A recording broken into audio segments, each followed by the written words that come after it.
Alma mía, bendice, bendice al Señor. Su nombre santo es. Como nunca, alma mía, cántale. Hoy te adoramos, Rey. Sale el sol, un nuevo día es tiempo de adorarte otra vez. No importa el pasado o lo que esté por delante. Quiero cantar hasta que caiga el sol. Alma mía, bendice, bendice al Señor. Su nombre santo es. Como nunca, alma mía, cántale. Hoy te adoramos, Rey. Hoy te adoramos, Rey. Lento para irarte y grande en amor. Tu nombre es grande y tierno es tu ser. Por lo que eres y por lo que harás. 10,000 razones para alabar. Alma mía, bendice, bendice al Señor. Su nombre santo es. Como nunca, alma mía, cántale. Hoy te adoramos, Rey. Hoy te adoramos, Rey. Cuando venga el día en que mis fuerzas falten y llegue el tiempo de partir de aquí, mi alma te adorará sin fin. Por 10,000 años y en la eternidad. Oh, alma mía, bendice, bendice al Señor. Su nombre santo es. Como nunca, alma mía, cántale. Hoy te adoramos, Rey. Alma mía, bendice, bendice al Señor. Su nombre santo es. Como nunca, alma mía, cántale. Hoy te adoramos, Rey. Hoy te adoramos, Rey.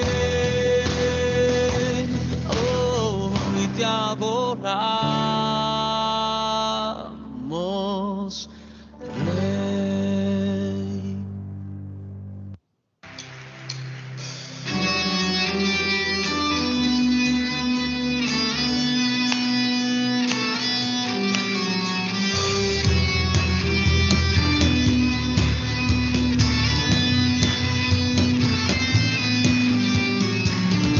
En el principio cielo y tierra, creaste con tu voz, con tu palabra engrandeces tu nombre, oh Señor. Tu palabra es vida y poder.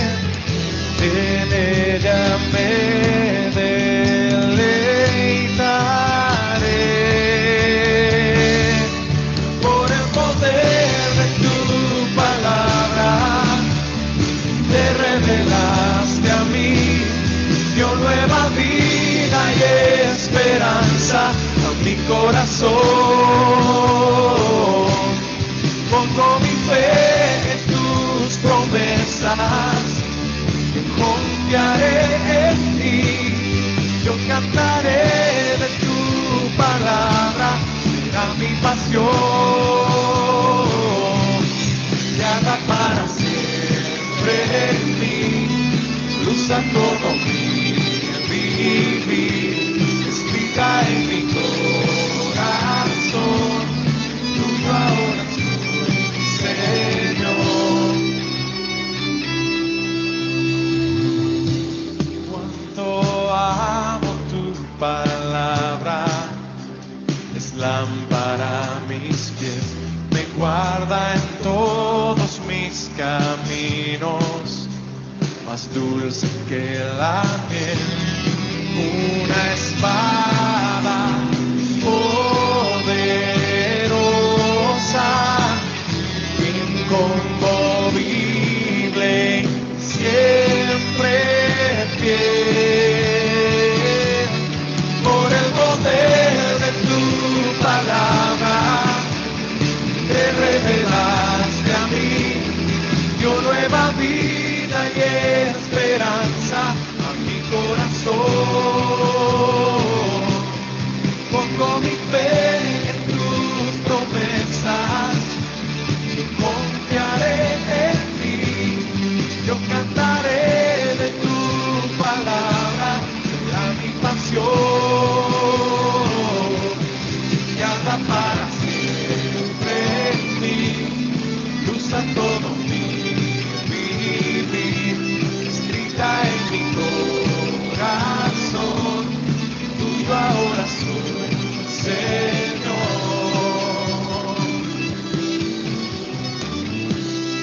De tu palabra, la única verdad es recta y perfecta y nunca pasará.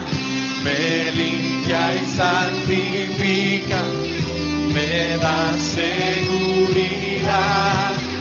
deseable más que el oro, tesoro sin igual, refugio y alimento, fuego consumidor, confronta y da consuelo, discierne el corazón, se rinden las naciones ante su autoridad, no vuelve aquí vacía, siempre se cumplirá.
Bueno, mis hermanas, ¿me escuchan?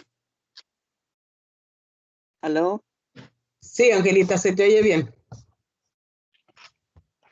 Esta Adelante. noche Quiero agradecerles por la paciencia que van a tener al escucharme. No soy tan erudita como ustedes, pero estoy haciendo lo mejor que puedo. Voy a hablarles primero de los profetas y luego, si me queda tiempo, hablaré de otro tema.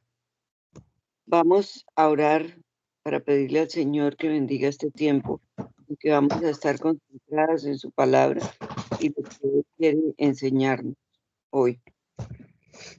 Señor, te pedimos, Padre Santo, que siempre nos tengas iluminadas por ti, que el Espíritu Santo esté siempre acompañándonos y llevándonos por el buen camino y por la vía que tú quieres que sigamos, Señor. Nos bendigas, nos ayudes y nos lleves de tu mano. En el nombre de Cristo Jesús. Amén, amén. Ya te voy a abrir el... Bueno.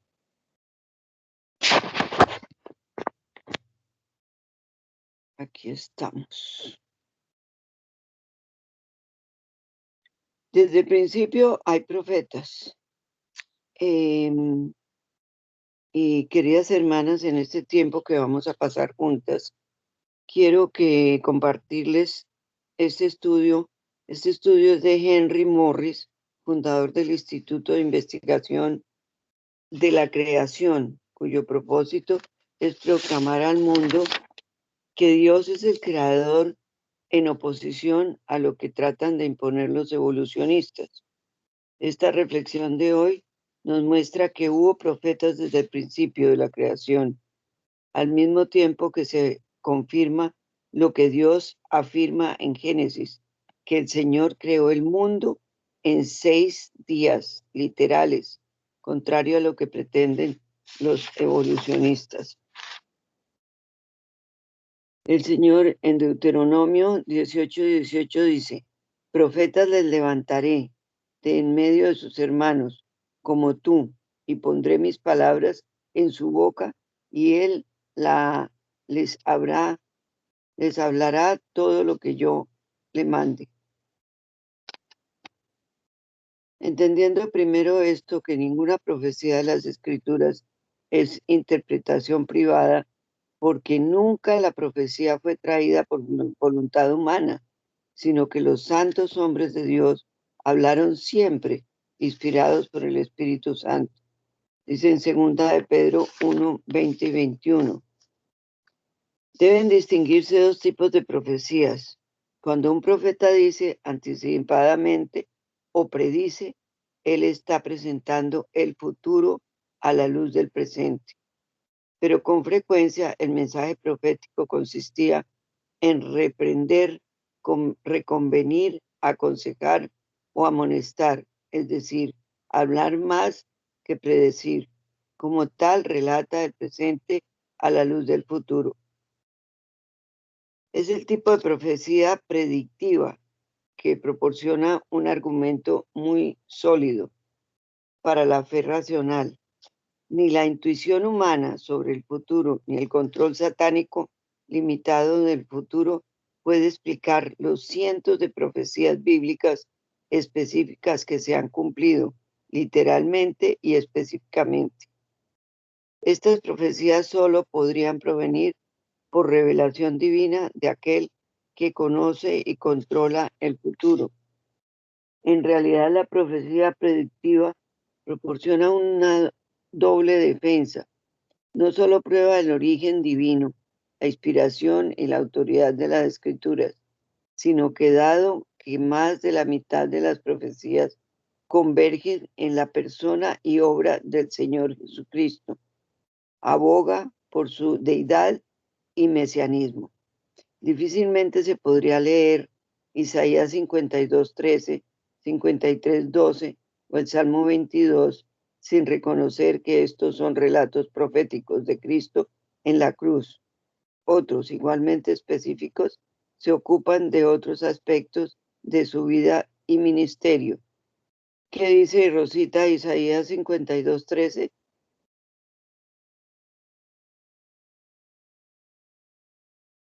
Rosita. Ya voy, Angelita. He aquí, que mi siervo será prosperado, será engrandecido y exaltado y será puesto muy en alto. Y 53:12. Por tanto, yo le daré parte con los grandes y con los fuertes repartirá despojos, por cuanto derramó su vida hasta la muerte y fue contado con los pecadores, habiendo él llevado el pecado de muchos, llorado por los transgresores. Aún otros predicen el reino venidero que será establecido por Cristo, en el cual nosotros, como creyentes, participaremos. Habiendo visto tantas profecías cumplidas literalmente, podemos tener plena confianza en que estas otras también se cumplirán. Sabemos como Él, porque lo veremos, seremos, tal como Él, porque lo veremos tal como es, y todo aquel que tiene esta esperanza en Él se purificará a sí mismo, así como Él es puro. En 1 Juan 3:2-3 dice, sin embargo, entendiendo o no, ahora somos hijos de Dios, y esta es la garantía de la gloria futura. Aún no se ha revelado lo que seremos, pero sabemos que cuando Cristo sea revelado, seremos como Él, porque lo veremos como Él es. Esto no significa que seremos físicamente como Jesús en el cielo. El Señor Jesús tendrá su propia apariencia, definida, y llevará las cicatrices del Calvario por toda la eternidad. Cada uno de nosotros, creemos, tendrá su propia característica distintiva y será reconocible como tal. La Biblia no enseña que todos serán iguales en el cielo. Sin embargo, seremos moralmente como el Señor Jesucristo. Seremos libres de la posibilidad de contaminación, pecado, enfermedad, dolor y muerte. ¿Y cómo se logrará esta maravillosa transformación? La respuesta es que una mirada a Cristo lo hará realidad, porque lo veremos tal como es.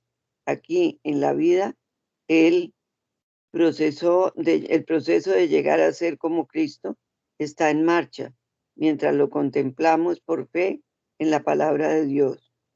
Pero entonces el proceso estará absolutamente completo cuando lo veamos como Él es, porque verlo es ser como Él. En el 3:3 dice, todo el que tiene la esperanza de ver a Cristo, de ser como Él, se purificará a sí mismo, como Él es puro. Los cristianos han reconocido desde hace mucho tiempo que la esperanza del inminente regreso de Cristo tiene una influencia santificadora en la vida del creyente. No quiere hacer nada que no quiere hacer nada que no le gustaría hacer cuando Cristo regrese. Nota que dice, se purificará a sí mismo, así como Él es puro. No dice así como Él se purifica a sí mismo. El Señor Jesús nunca tuvo que purificarse a sí mismo. Él es puro. Con Él, con nosotros es un proceso gradual. Con Él es un hecho. En Lucas 11, 50 y 51 dice, para que se demande de esta generación la sangre de todos los profetas que se ha derramado desde la fundación del mundo, desde la sangre de Abel hasta la sangre de Zacarías, que murió entre el altar y el templo. Si os digo que será demandada de esta generación. Los verdaderos profetas de Dios han sido perseguidos desde el principio. Abel, hijo de Adán y Eva, fue el primero, según Jesús, porque su sangre fue derramada por Caín desde la fundación del mundo. Yo no había ahondado por qué Caín mató a Abel, y lo vine a saber porque pensábamos que era por envidia, pero Abel le estaba hablando porque era un profeta de Dios, le estaba hablando de Dios y de todas sus enseñanzas y sus mandatos. Y entonces él se enfureció y le dieron celos y por eso lo mató, porque Abel tenía la palabra de Dios y él no. Un profeta en términos bíblicos era un hombre que proclamaba palabras inspiradas de Dios, no necesariamente predicciones del futuro, sino palabras inspiradas por el Espíritu Santo.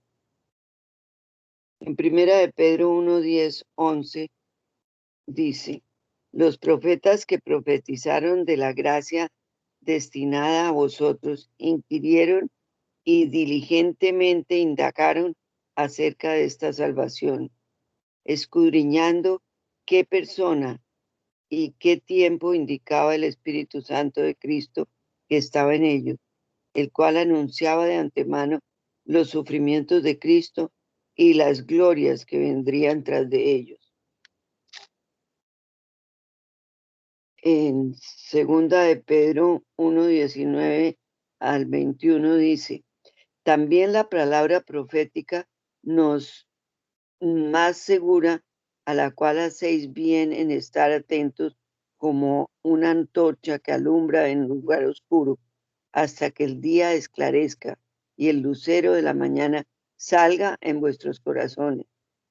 Entendiendo primero esto que significa profecía, es la escritura, es de la escritura, perdón, es la interpretación, es de interpretación privada, porque nunca la profecía fue traída por voluntad humana, sino que los santos hombres de Dios hablaron siendo inspirados por el Espíritu Santo. Eso es en el 19. En el 21 dice, esto hace más seguro el mensaje de los profetas, el cual con toda razón tomaron ustedes en cuenta, pues ese mensaje es como una lámpara que brilla en un lugar oscuro, hasta que el día amanezca y la estrella de la mañana salga para alumbrarles el corazón. En el 20 dice, pero ante todo tengan esto presente, que ninguna profecía de las Escrituras es algo que uno puede interpretar.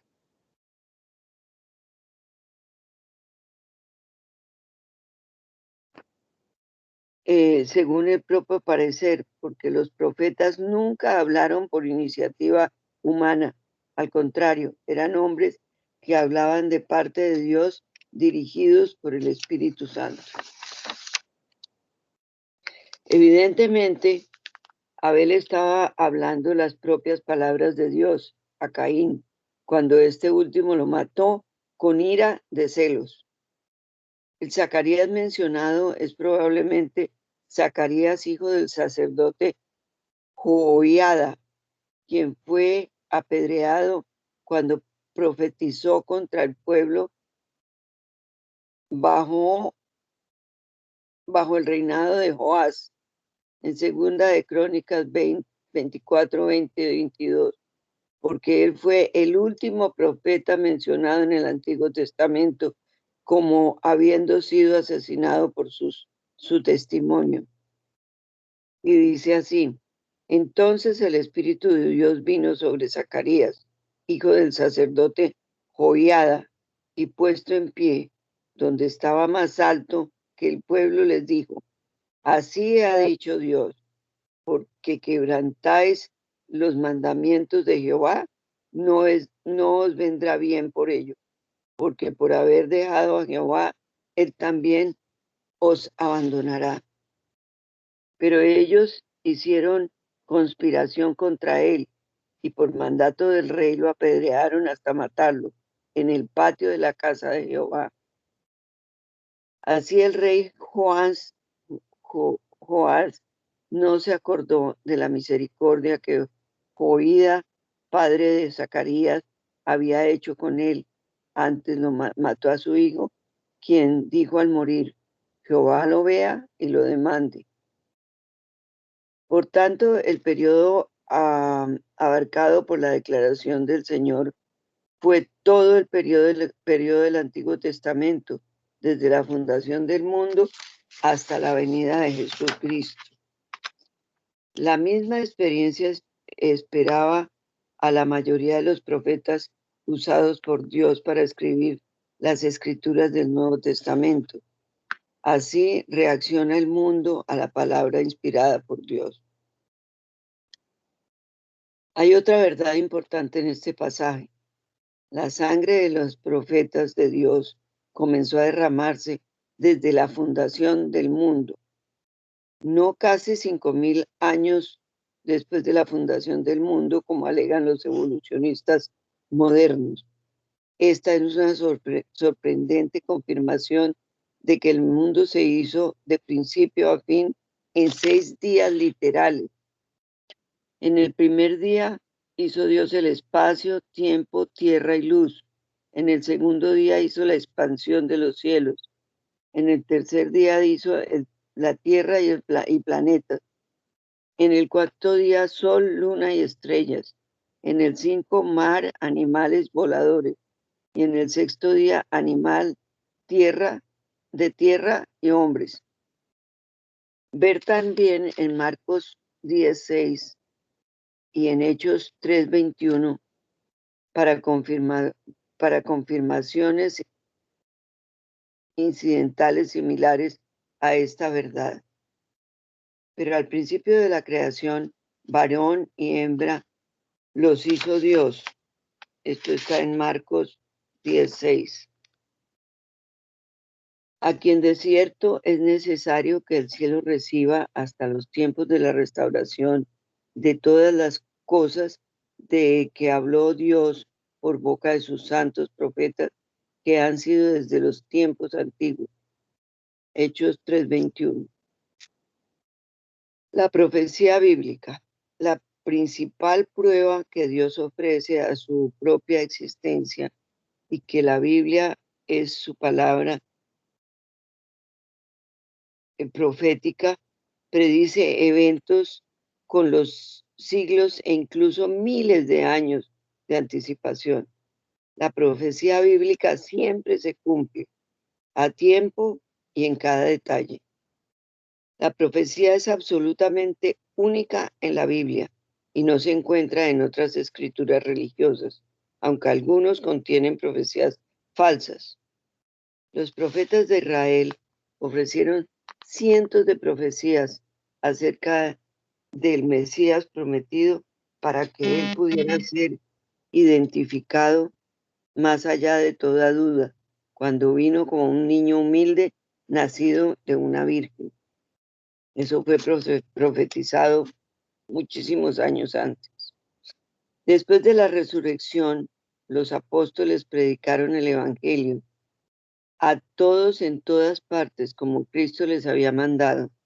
Las dos piezas principales de evidencia fueron su propio testimonio personal como testigos oculares de lo que Cristo enseñó e hizo, incluyendo su crucifixión y resurrección, aunque les costó la vida como mártires por negarse a negar la verdad que sabían, y las muchas profecías en las escrituras dadas por siglos de anticipación que se cumplieron al pie de la letra en la vida, muerte y resurrección de nuestro Señor Jesucristo.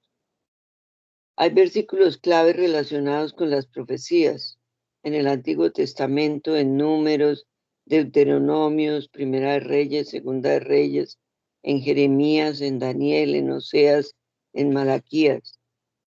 Y en el Nuevo Testamento está en Mateos, Marcos, Lucas, Juan, Hechos, Romanos, Corintios, Pedro y en Apocalipsis. Sería muy largo leérselos y enumerarlos, pero si los quieren saber, se los enumero. Los profetas mayores del Antiguo Testamento fueron Isaías, Jeremías y Ezequiel y Daniel. Los profetas menores son Oseas, Joel, Amós, Abdías, Jonás, Miqueas, Nahum, Habacuc, Sofonías, Ageo, Zacarías, Malaquías. Otros profetas del Antiguo Testamento fueron Elías, Moisés, Eliseo, Gad, Miqueas, Micaías, Natán y Samuel. Otro profeta del Nuevo Testamento es Juan Bautista. Hay falsos profetas. Pedro advirtió que si como hubo falsos profetas en los tiempos del Antiguo Testamento, habrá entre vosotros falsos maestros que introducirán encubiertamente herejías destructoras.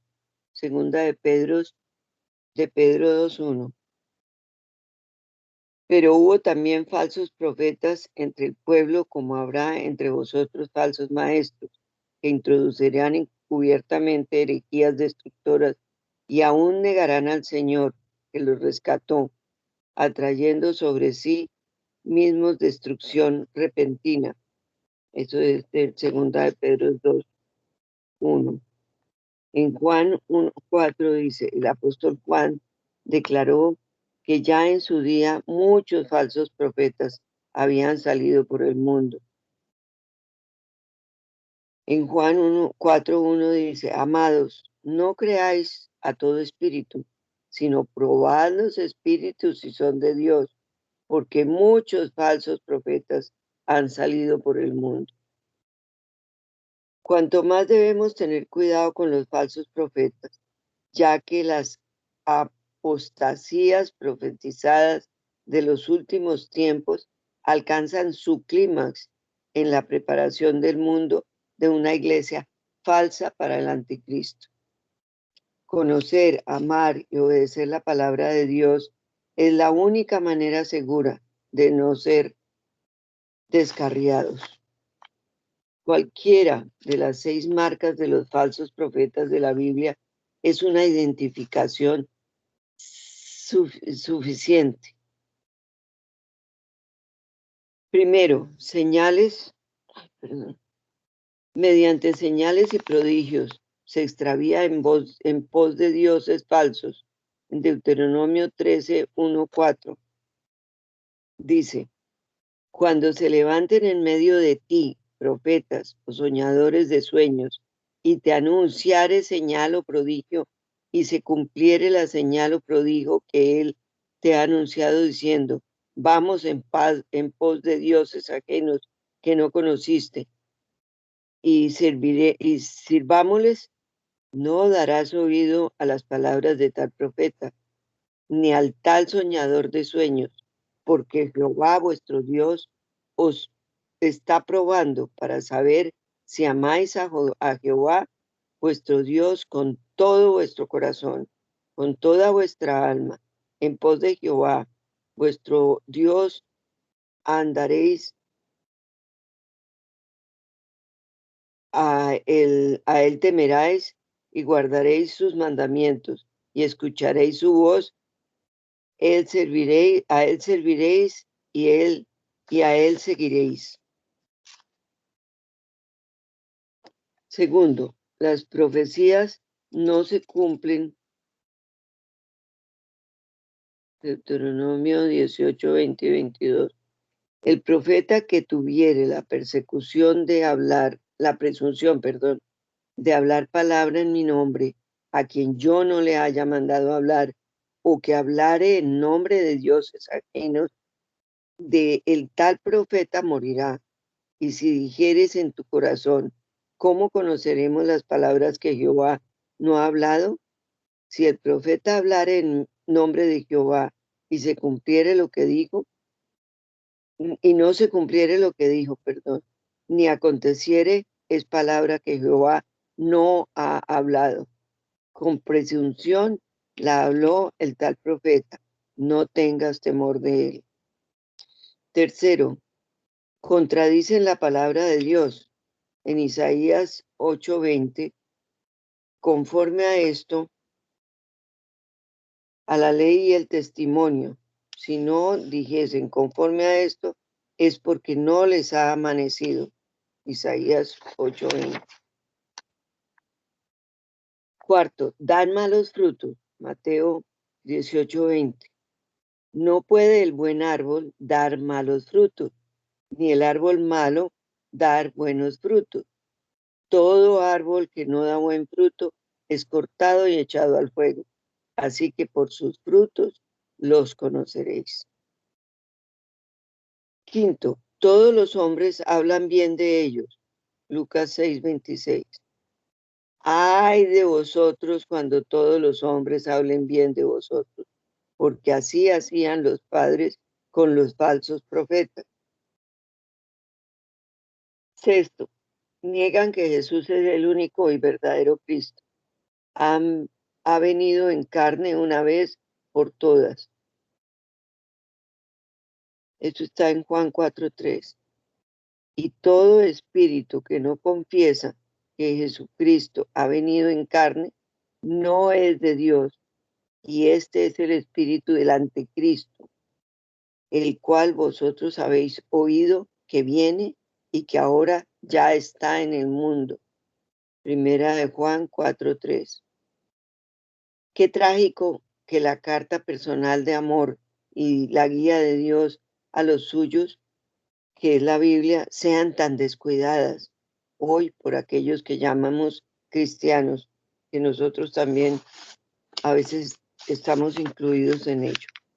Esto era lo que traía yo de los profetas. No sé si tenga tiempo. Sí, tengo tiempo.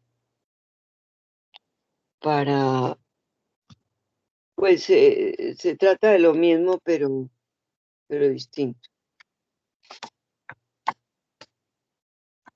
Cuando Esteban, el primer mártir de la iglesia, fue asesinado por las autoridades judías, el futuro apóstol Pablo estaba en medio de ellos. Aunque en un momento Pablo se dedicó a perseguir a los cristianos, eventualmente se convirtió en seguidor de Cristo y al hacerlo supo de manera personal lo que significaba sufrir y enfrentar tribulación por su fe. Fue secuestrado, golpeado, arrastrado, interrogado, solo por nombrar algunas maneras en las que sufrió. La tradición nos dice que el apóstol Pablo finalmente fue ejecutado por su trabajo, aunque la Biblia no lo dice. Sin embargo, como escribe el apóstol en 2 de Timoteo 3, y también todos los que quieren vivir piadosamente en Cristo Jesús padecerán persecución. Aceptar la realidad de la persecución como parte de su llamado a ser un líder en la iglesia, se sometió de manera voluntaria al Señor. Pablo sabía que las bendiciones eternas que el Señor Jesús promete a sus seguidores son la recompensa final. En los siglos segundo al cuarto, los cristianos de todo el Imperio Romano fueron arrastrados, torturados, asesinados en cantidades abrumadoras por adorar a otros dioses y negarse a ofrecer sacrificios.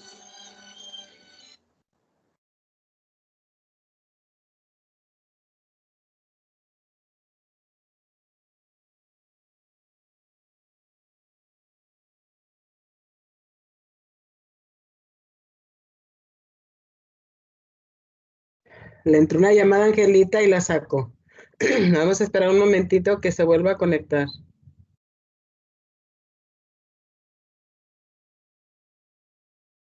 Ahí viene.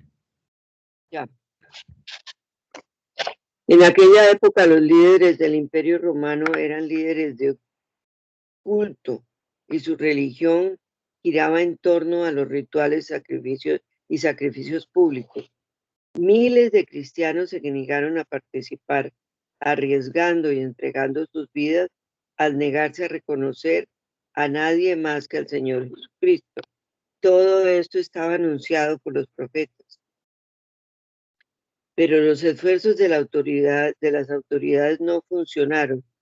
Los partidarios de la fe sufrieron por proclamar lealtad a una autoridad mayor.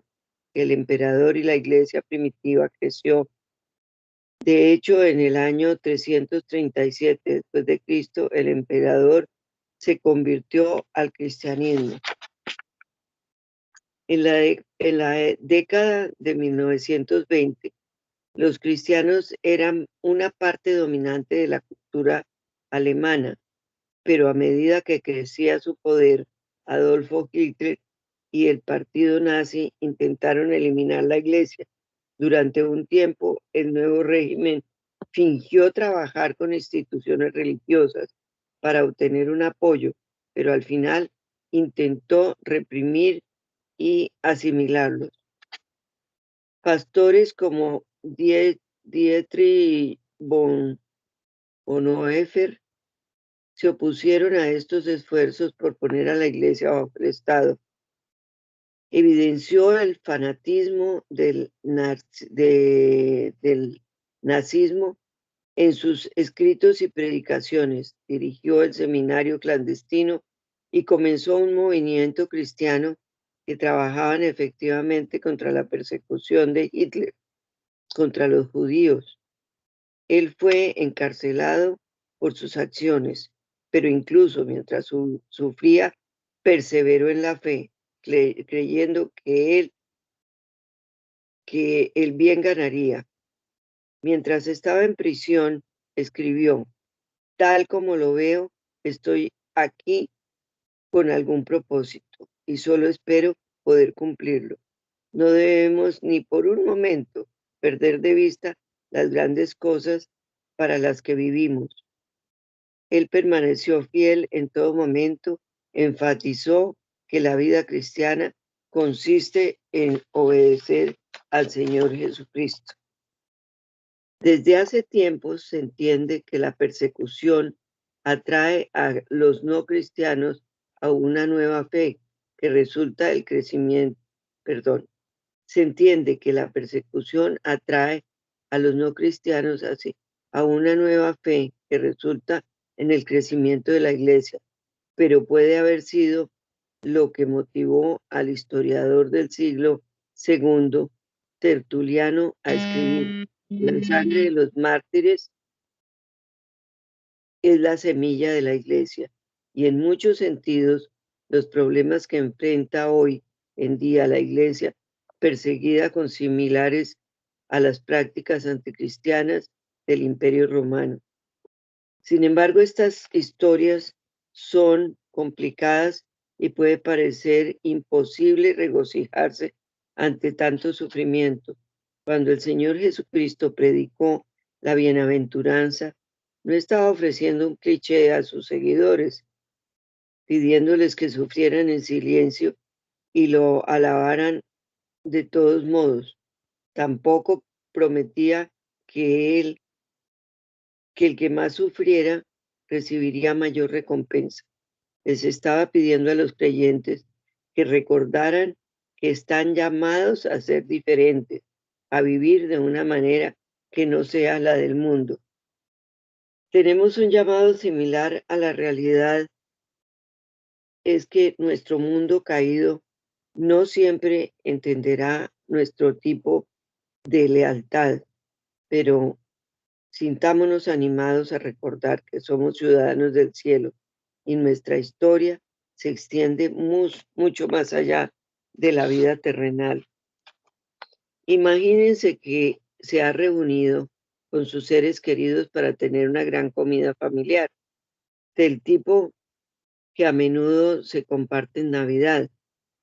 Se ha estado esperando todo el día para comer y finalmente, con la mesa servida, la comida se ve hermosa y acogedora, pero cuando tomas el primer bocado, nota que nada tiene sal, todo está insípido y se le quitan las ganas de celebrar.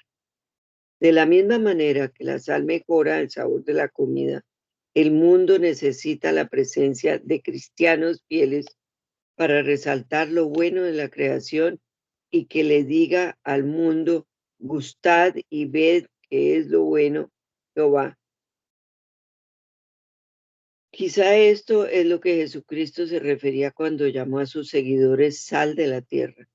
El Señor quería recordarnos que Él es el que sazona el mundo, incluso en situaciones en las que nos sentimos pequeños o impotentes, podemos tener un impacto positivo al mostrar el amor y la bondad de Cristo, lo que de verdad hace que valga la pena vivir.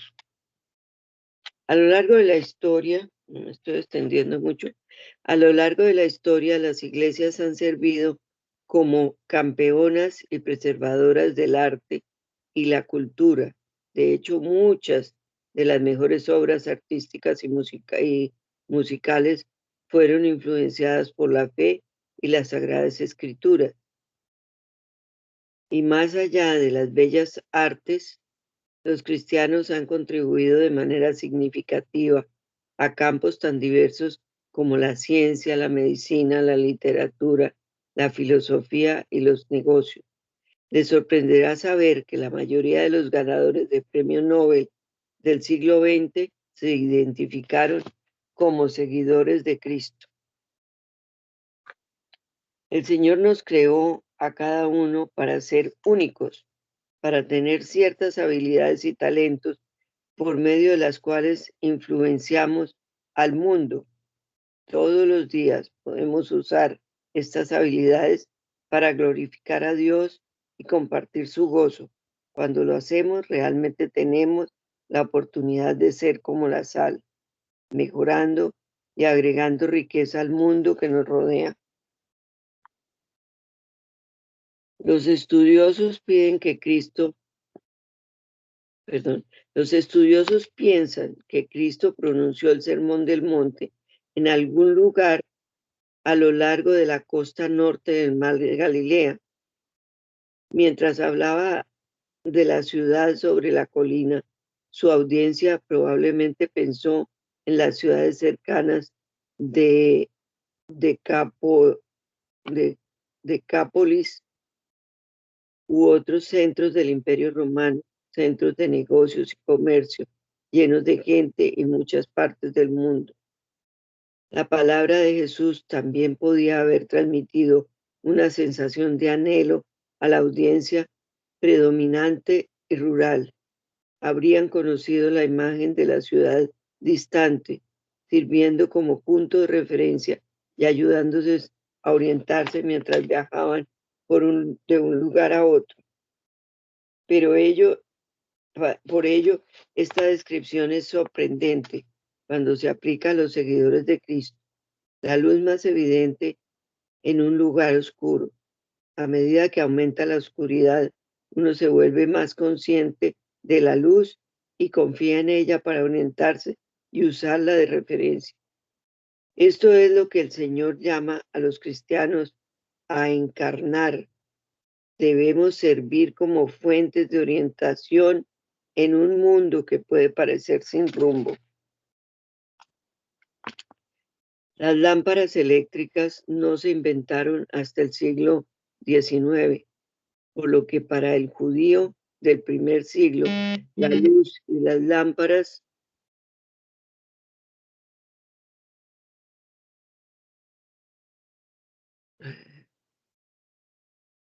habrían necesitado algún tipo de fuego.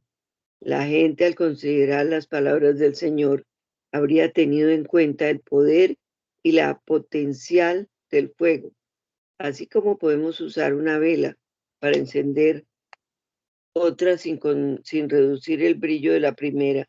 Cristo dice que Él es la luz del mundo y luego nos llama a ser también esa luz. Al usar esta metáfora, el Señor aseguró a sus seguidores que lo que Él nos da jamás se agota. Es más, les estaba ofreciendo a ellos y por extensión a los creyentes de hoy esa misma abundancia. Jesucristo quiere que seamos como Él y llevemos su luz al mundo por medio del poder del Espíritu Santo.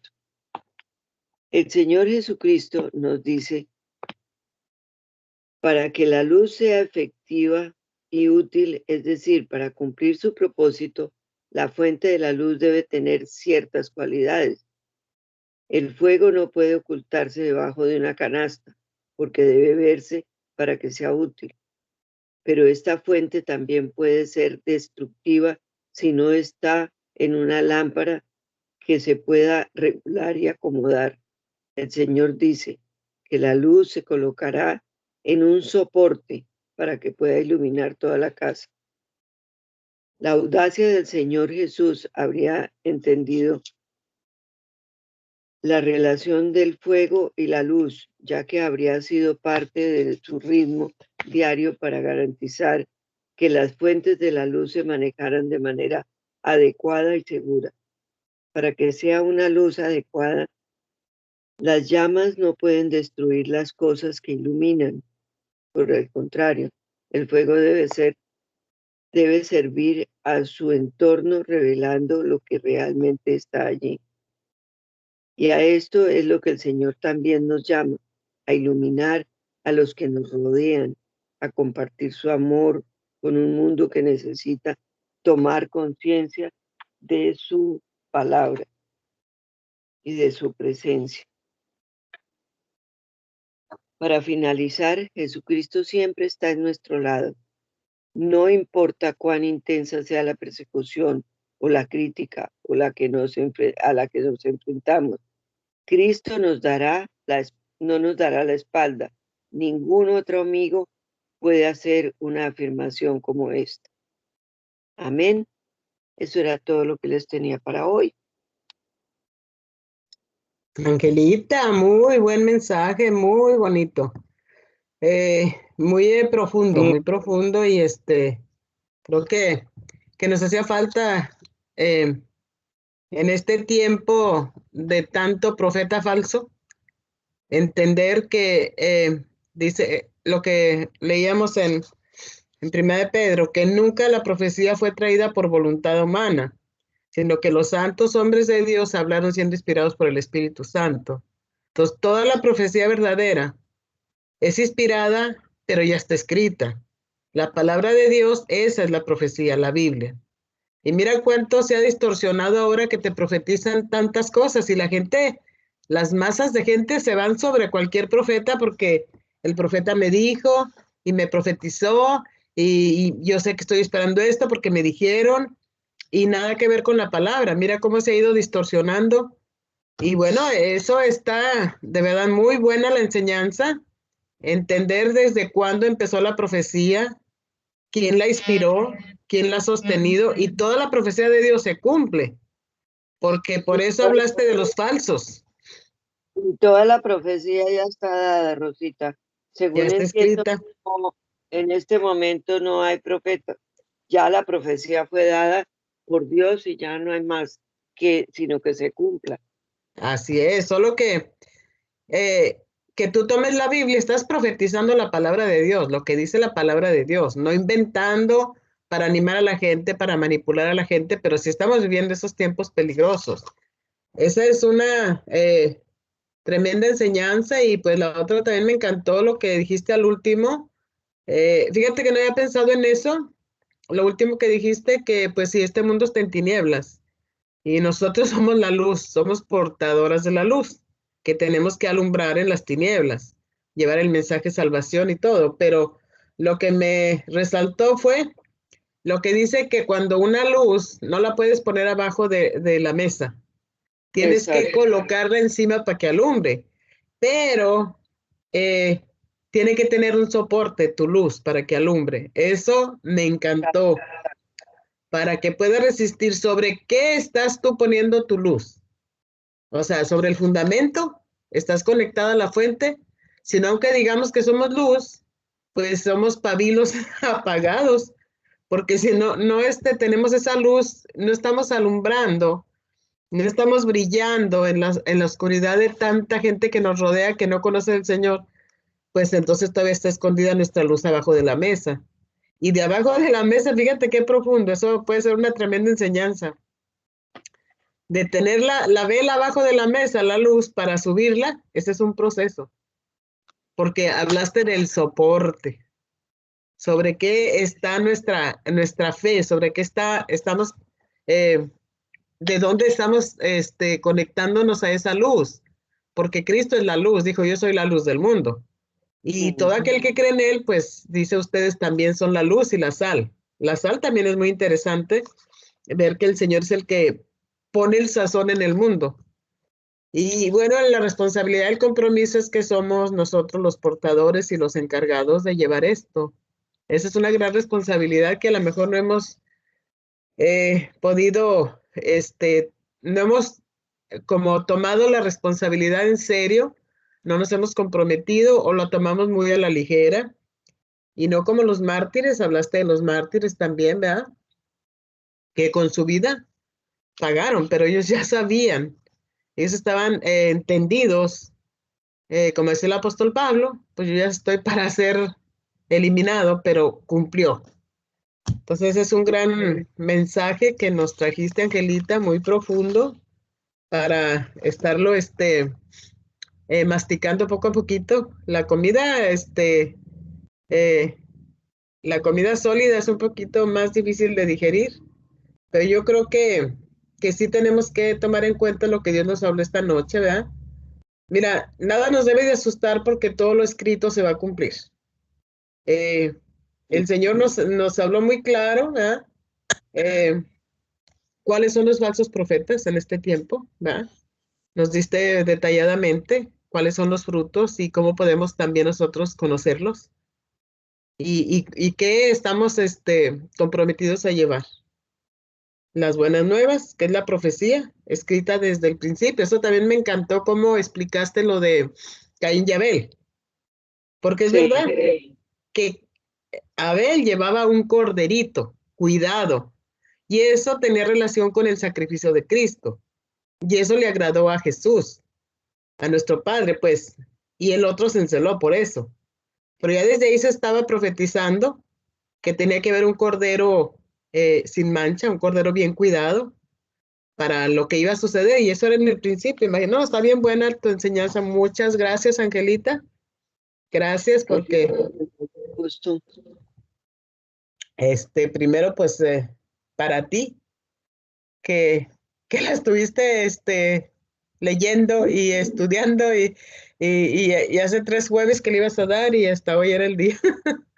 Pero mira, te decía en un principio que Dios honra al que le honra.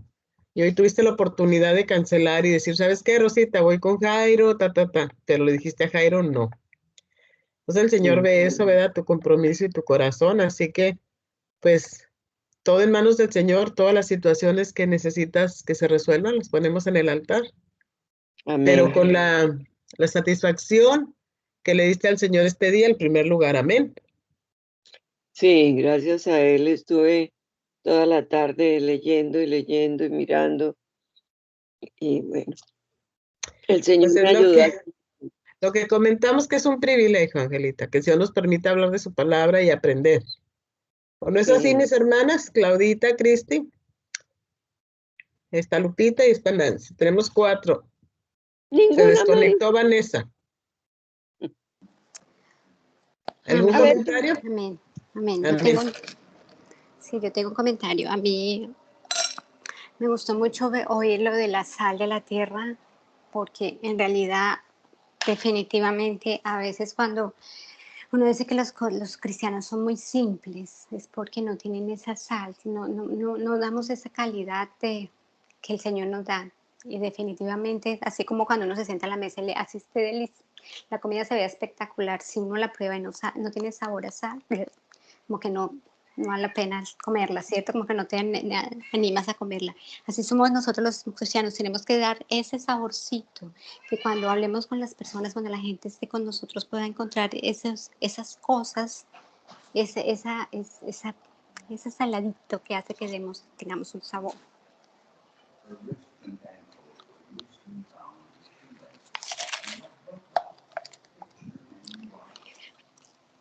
Bueno, Angelita, muchas gracias. Si ves que sí se puede. Ay, Angelita, pues síguele orando al Señor que sea el que te dirija lo que tú vas a traernos aquí, porque este es un espacio que no hemos descuidado de meter ninguna falsa doctrina, de utilizarlo para nada, sino que ha sido para edificación personal. Toda la que se quiere edificar y quiere fortalecer su vida espiritual y participar escuchando, participar compartiendo, es una tremenda bendición. De verdad que hemos tenido, ya perdí la cuenta ahora sí de los mensajes, pero siempre nos habla el Señor una palabra diferente, como dice Claudita, un manjar diferente. Y esta noche, pues, muy complacida la cena, Angelita. Gracias al Señor. Sí, a Dios, gracias a Dios. Gracias a Dios y espero que lo hayan entendido, ¿no? O sea, que me haya explicado. No, es que la misma palabra, queda muy claro el seguimiento de una explicación a otra.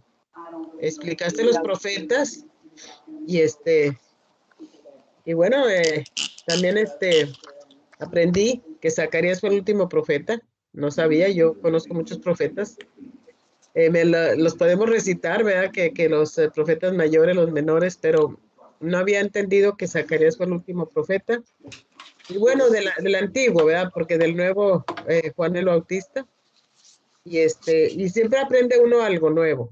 Y algo te queda, poquito que te va quedando y te motiva a investigar más y a leer más, ¿verdad? Apunté todas las citas que diste, así que, pues, Angelita, muchas gracias. Síguete preparando, sigue buscando, investigando y próximamente te volveremos a tener aquí. Rosita, yo creo que la semana entrante no, pero de pronto la otra. Porque Sí, está bien. tengo que aprovechar a Jairo al máximo porque ya hacemos tiempo que no encontramos. Sí, está bien. Si Dios lo permite, de hoy en 15 días, mañana está Erika, sábado Lupita. Entonces, pues Silvia cumplió a pesar de su proceso que está viviendo. También ella estuvo compartiendo ayer, así que dice un versículo, aunque no se aplica para esto, que irán dando y llorando el que lleva la preciosa semilla, pero volverá con regocijo, trayendo sus cadillas. Y yo lo entiendo de que la bendecida primera fue Angelita. Le lloró, le